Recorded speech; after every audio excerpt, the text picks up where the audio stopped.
I believe that from the ages of around 3 to 5 is when we're doing the most work with our kids in terms of it's the tantrum phase, it's the meltdown phase. And if you don't know, there is an absolute difference between a tantrum and a meltdown. And we as adults have it too. A tantrum is you absolutely know what you want. I want another cookie. Why can't I have another cookie? Or like, I wanted flowers. Why didn't you get me flowers? Like that's a tantrum. We know exactly what we want. A meltdown is, I wanted you to cut the sandwich this way, but I wanted you to cut the sandwich that way. But like, dude, I cut the sandwich the way you wanted me to cut it. Like there's no other like there's no other way to cut it. Like they're at this point, it's in tiny little squares. It's like, what do you want me to do? Right. They have no idea what they want. They have no idea what they need. And they're just completely melting down. And that's when their brain is completely offline. And that's when they're literally so dysregulated that their brain is trying to regulate for them. And usually it ends in a meltdown and hysterics and crying. And then all of a sudden it's over.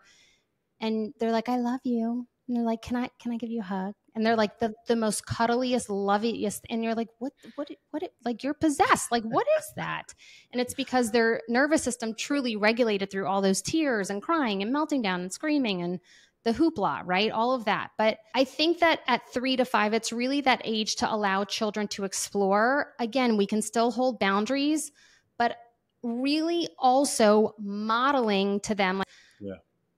I've heard before people DM me and they're like, I'm crying in the closet. I don't want my daughter to see my grandfather just died and I don't want her to see me crying. She's going to be so upset. And it is okay to express emotions. Like, it is more than okay to demonstrate like, hey, I'm on red. Like I feel frustrated. I need you to step outside this room and it has nothing to do with you. I love you. Just give me a moment and I'll be right out.